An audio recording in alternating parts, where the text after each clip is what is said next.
निर्माणाय निर्धूतिकलिरात्मने सालोकानां विलोकानां यद्विद्या दर्पणायते। अच्छी परमेश्वरी भगवान की 1008 श्री कुंदुनाथ भगवान की, परम पूज्य आचार्य श्री आदि सागर जी महाराज की, आचार्य श्री नानक कीर्ति महाराज की, आचार्य श्री विमल सागर महाराज की, आचार्य श्री तपस्वी सम्राट सन्मति सागर महाराज की, आचार्य गुरुवर सुंदर सागर महाराज की, अहिंसा मई विश्व धर्म की, जिनवाणी माता की,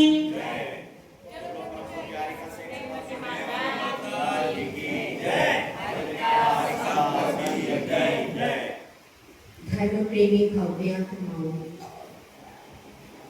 दो प्रकार के जीव होते हैं दुनिया में।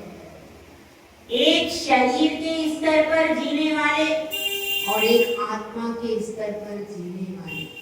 जो शरीर के स्तर पर जीते हैं वे संसार में हमेशा दुखी ही रहते हैं, वे हमेशा कमियां ही निकालते रहते हैं, क्योंकि शरीर कभी निरोगी होने वाला नहीं। लेकिन जो आत्मा के स्तर पर जीते हैं वे कैसे होते, वे यह जानते हैं कि इस शरीर का स्वभाव ही रोगमय है। मैं एक रोग को दूर करूंगा तो दूसरा रोग उपस्थित हो जाता है। साधु हमेशा आत्मा के स्तर पर जीवन यापन करते हैं, आत्मा के स्तर पर जीते हैं। इसलिए वे साधु कैसे होते हैं, सुखी कहे कि नहीं, कहे गए कि नहीं। कहा जाता है कि वह चतुर्थ गुण स्थानवर्ती देव उससे भी ज्यादा सुखी है कौन, जो पंचम गुण स्थानवर्ती श्रावक है। क्यों सुखी है?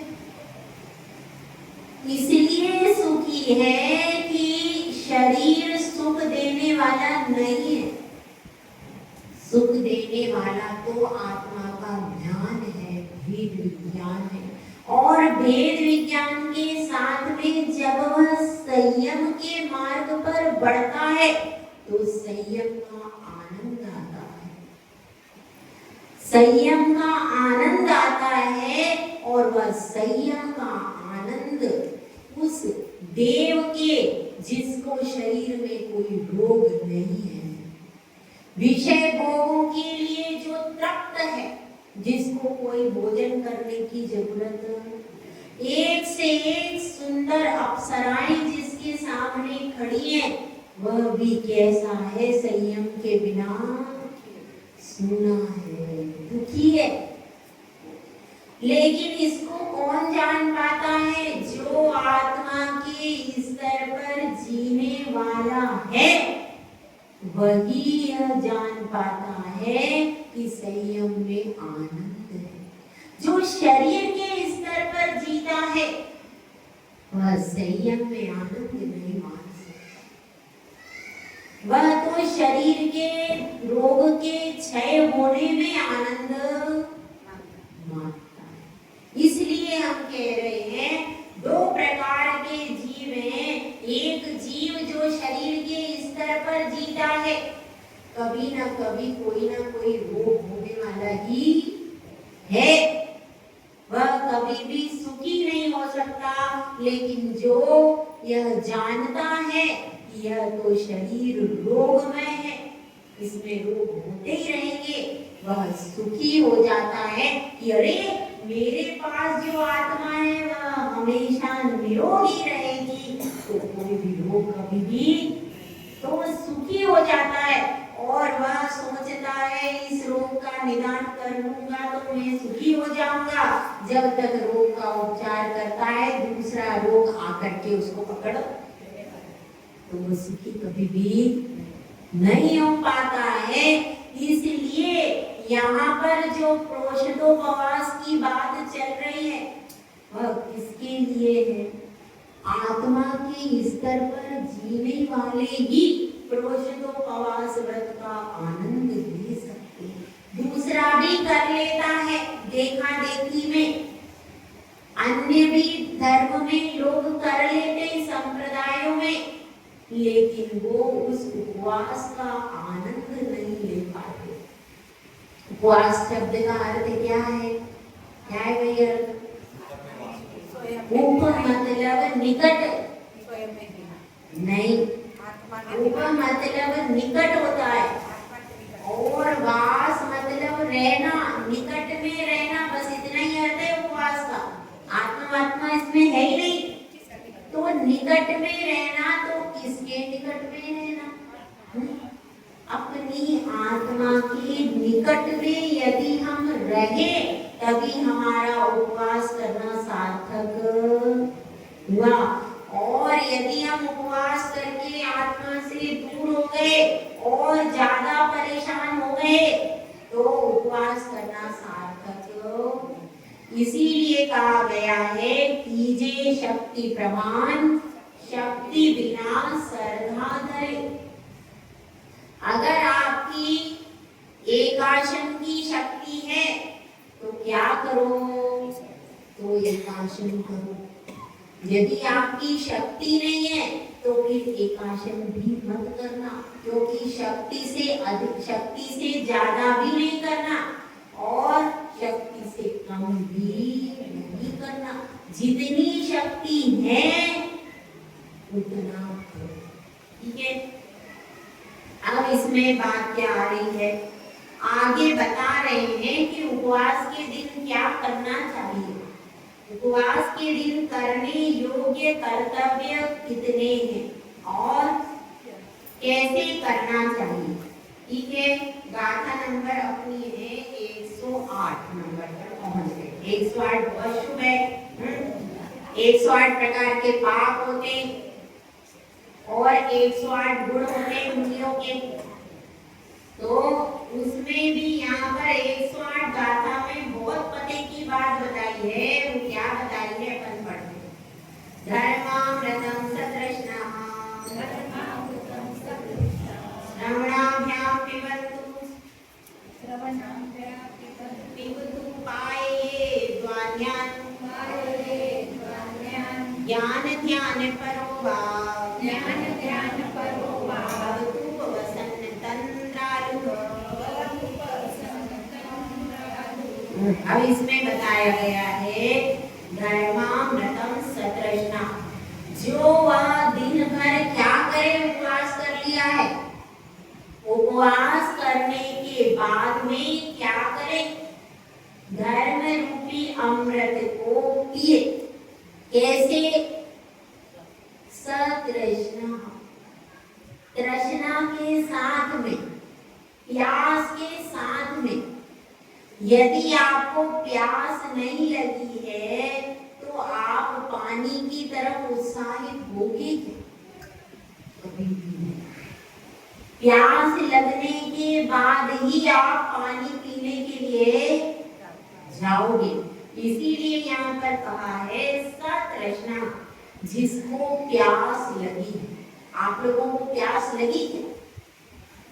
आएगी, ये भोजन की, पानी की, इन सब की तो प्यास लगी। धर्मामृत को पीने की भी प्यास होती है कि मुझे सुनना है, मुझे धर्म का अमृत ग्रहण करना है, ऐसी भी प्यास लगती है। एक प्यास तो होठों से बुझाई जाती है, मुख के द्वारा बुझाई जाती है, और धर्म रूपी अमृत की प्यास कानों से बुझाई जाती है। कर्ण रूपी कूरों से बुझाई जाती है वो प्यास, ठीक है। तो इसमें यही बता रहे धर्मामृतम सतृष्णा, धर्म रूपी अमृत को वह पीता है। कैसे पीता है? सतृष्णा, प्यास के साथ। जैसे कोई व्यक्ति हो, मई जून की गर्मी है और आप कहीं बाहर से आए, रास्ते में बोतल वालों की बात नहीं चल रही है, क्योंकि आप चिल्ड वाटर बॉटल लेके चलते हो, उनकी बात नहीं है। तो जिनका कभी त्याग है या अपन आए हैं गर्मी से आकुल व्याकुल, उस समय आपको सबसे ज्यादा कौन सी चीज पे ध्यान आए? तो ऐसा प्यासा होना चाहिए, क्योंकि प्यासा ही कुएं की खोज करता है, प्यासा ही कुएं पर जाता है, मेहनत करता है। लेकिन जिसको प्यास नहीं लगी उसको आप धर्म रूपी अमृत अगर पिला दोगे ना, वो वैल्यू नहीं करेगा। प्यास जिसको लगी है धर्म के अमृत को पीने की, अंदर से प्यास जागृत होती है, फिर जब प्यास के बाद पिलाया जाता है तो वह उसका मूल्य करता है।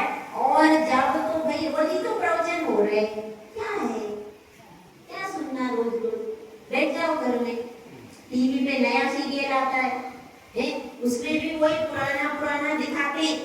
एक सीरियल जब कुछ समय तक शुरू में तो अच्छा रहता, शुरू के बाद में क्या हो जाता है, बाद में बकवास हो जाता है।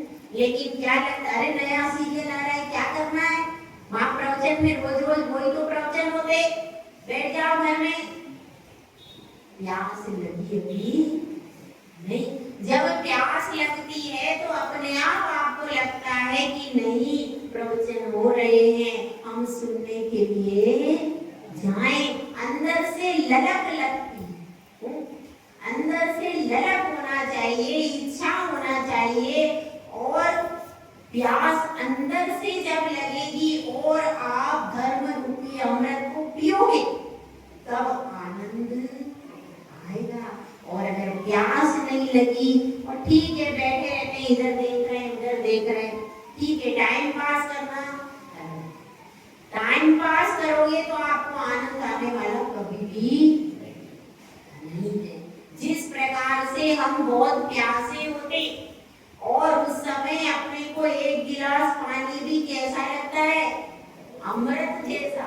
इसीलिए यहाँ पर लिखा है तृष्णा, प्यासा होना चाहिए, जिसको लगना चाहिए मुझको प्यास लगी है, दिन भर की पानी की प्यास तो मैंने बुझा ली, लेकिन धर्म रूपी अमृत को पीने की प्यास लगी है।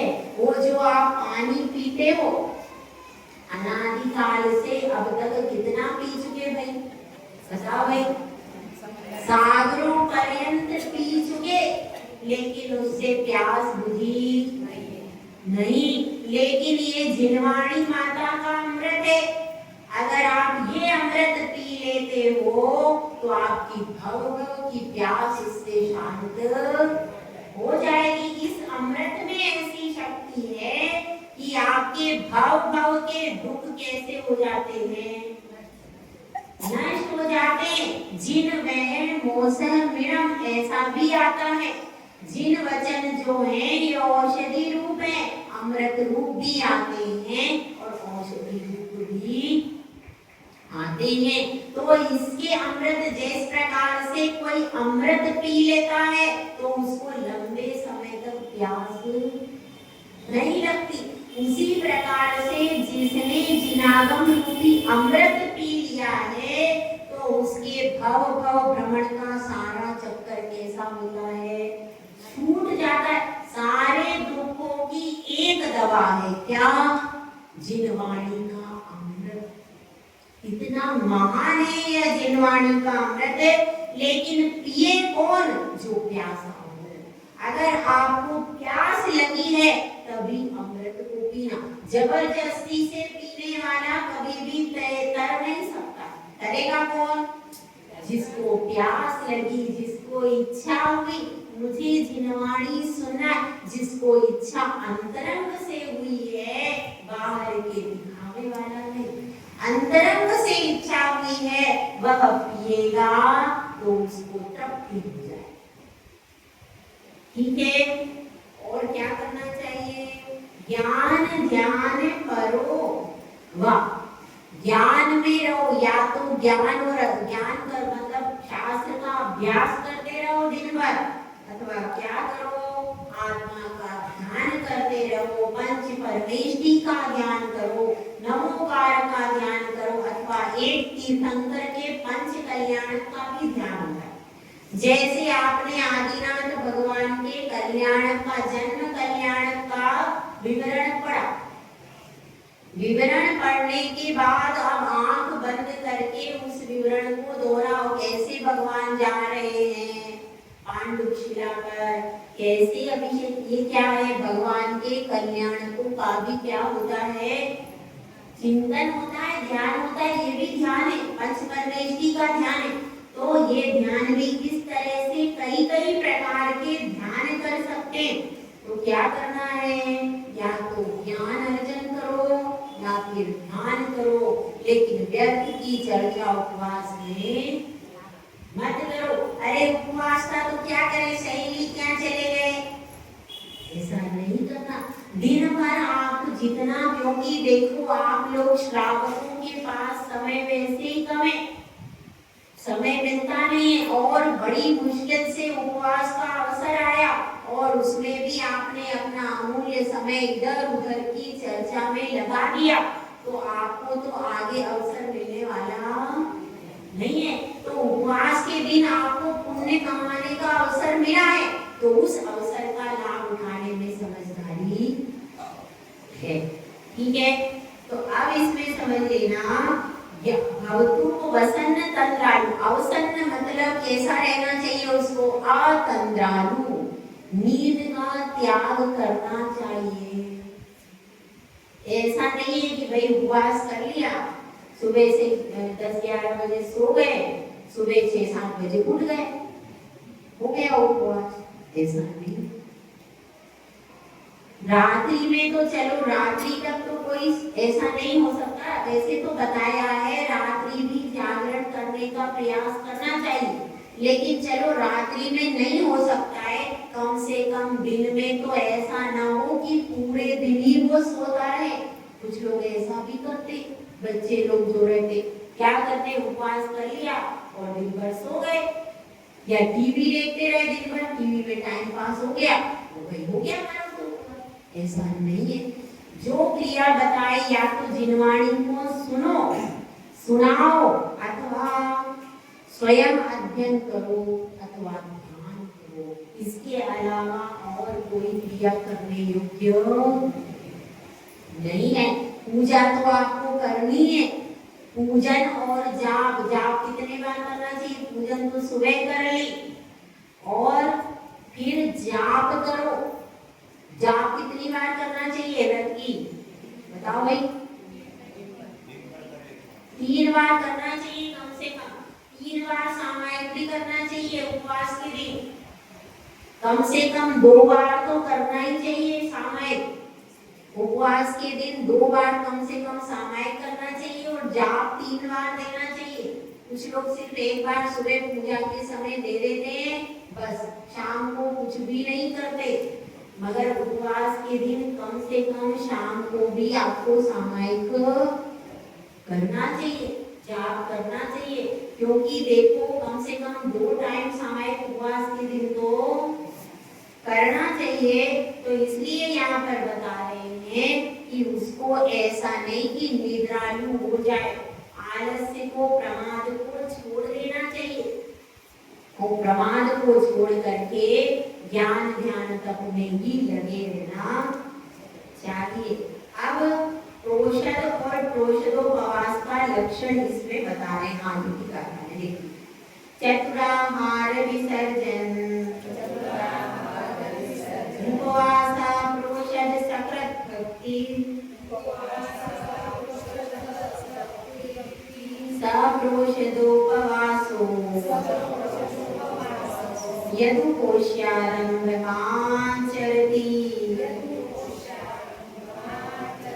पुनः स्पष्ट किया हुआ है, चतुराहार विसर्जन, अशन पान ले और पे, ठीक है, 4 प्रकार का क्या होता है ये आहार। अशन मतलब क्या, रोटी पूरी जो भी चीजें खाने की हैं, ठोस आहार, उसको क्या कहते हैं, अशन। पान किसको कहते हैं, पीने योग्य पदार्थ, जैसे जूस है, दूध है, और क्या है पीने योग्य, पानी है, मट्ठा, पतला पतला जो है, अगर मट्ठा गाढ़ा है तो दही है तो नहीं, पतला पतला पीने योग्य जो है उसको। फिर उसके बाद क्या है, अशन पान ले, ले मतलब चाटने योग्य पदार्थ, चटनी। चटनी भी यदि आपने पानी जैसी बनाई तो वो नहीं कहेंगे, थोड़ी गाढ़ी हो। और रबड़ी, रबड़ी है, चटनी है, और जो आप चाट खाते हो, तो वो जो चीज जो चाट के खाई जाती है वो सब क्या है, ले। और अशन पान ले और पे, तो इस तरह से ये 4 होते, ठीक है। और एक प्रकार से और आता है खाद्य स्वाद्य ले और पे, ये भी आता है। खाद्य स्वाद्य में क्या आता है, खाद्य में आता है लड्डू पूड़ी रोटी आदि, स्वाद्य में आता है इलायची लौंग सौंफ सुगंधित पदार्थ, और ले में आता है रबड़ी, और पे में आते हैं पतली वस्तु। तो इस तरह से ये भी 4 चीजें होती है। तो अब इसमें 4 प्रकार का आहार कहा जाता है। तो 4 प्रकार के आहार का जब विसर्जन किया जाता है, त्याग कर दिया जाता है, तो उसको क्या कहते हैं, उपवास। प्रोषद सकृत भक्ति, प्रोषद किसको कहते हैं, एक बार एकासन पर बैठ करके आहार करना, उसको क्या कहते हैं, प्रोषद। एक आसन भी उसी को कहते हैं। अगर आपने शाम को पानी भी ले लिया तो आपका एक आसन नहीं है, ये आगम के अनुसार। आगम के अनुसार एक आसन क्या है, एक स्थान पर बैठ करके आपको जो लेना है वह ले लो, उसको ही प्रोषद कहते हैं, उसको ही एकासन कहते हैं। और सप्रोषदोपवासो, और प्रोषदोपवास मतलब एक प्रोषद, कौन सा, सप्तमी का प्रोषद, और अष्टमी का उपवास, और नवमी का प्रोषद, इसको क्या कहते हैं, प्रोषदोपवास। तो अब इतनी शक्ति तो किसी में है, किस तरीके से करते हैं, अब इस तरीके से करते हैं कि कुछ लोग तो क्या करते हैं, सप्तमी को 2 बार भोजन करेंगे और अष्टमी को उपवास करेंगे, ऐसा भी करते हैं, और नवमी को 2 बार भोजन करेंगे, ऐसे भी करते हैं, ठीक है। इसके अलावा और किस विधि से करते हैं, तो अब हाँ, 3 दिन एकासन, ये भी विधि है। 3 दिन यानी सप्तमी अष्टमी और नवमी, 3 दिन एकासन।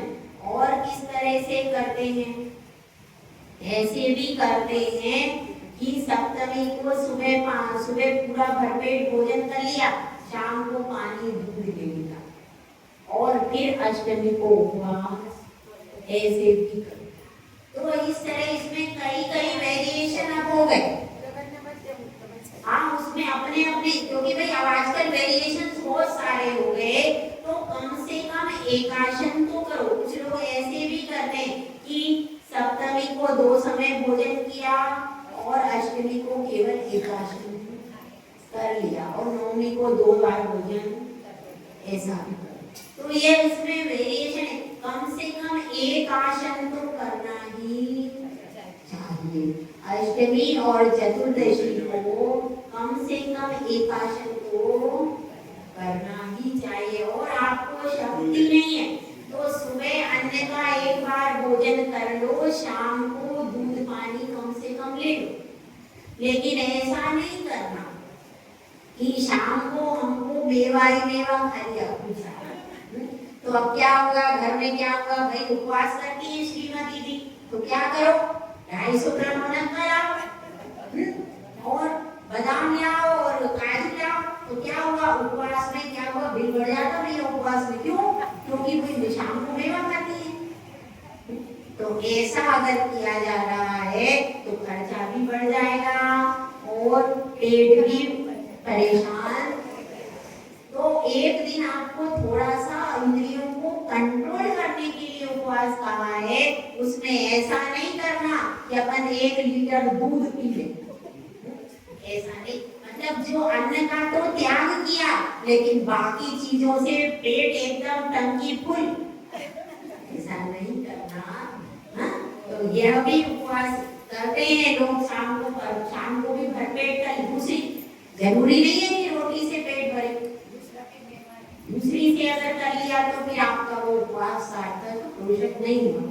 ठीक है, तो अब इसको समझना कि यह प्रोषदोपवास है, कम से कम आपको एक समय अन्न तो कम से कम खाना ही चाहिए। अब कितनी 50-50 साल की जिनकी उम्र हो गई, 50-60 के ऊपर है ज्यादातर जो, तो कम से कम उनको एकासन तो करना चाहिए, क्योंकि अब शरीर थक रहा, इंद्रियां शिथिल हो रही, और आप अब भी टंकी में डालते रहोगे। टंकी तो एक ही जगह पे रहती है, ज्यादा फिरती नहीं, घूमती फिरती नहीं, और आप उसमें डालते जाओगे। ये बताओ, आपके पास एक गाड़ी है, आप आपके पास एक गाड़ी, ठीक है, अब गाड़ी में आप पेट्रोल कब डालती हो? कब डालोगी? जब यात्रा पे जाना है। जब गाड़ी खड़ी रहती तब पेट्रोल कौन डालता है? कोई डालता है?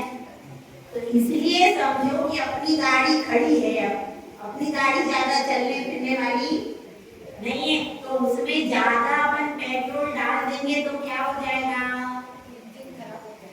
इंजन, अगर अपन अपनी गाड़ी खड़ी हुई गाड़ी में पेट्रोल डाल के रखे तो क्या होगा? क्या होता है भैया? हमें तो कोई एक्सपीरियंस है नहीं, हमारे पास तो जब गाड़ी आई तो हम घर से ही निकले, हमें कुछ पता नहीं। आप बताओ भाई, ये बताओ, गाड़ी जब खड़ी रहती तो उसमें पेट्रोल क्यों नहीं डाल? हाँ बताओ।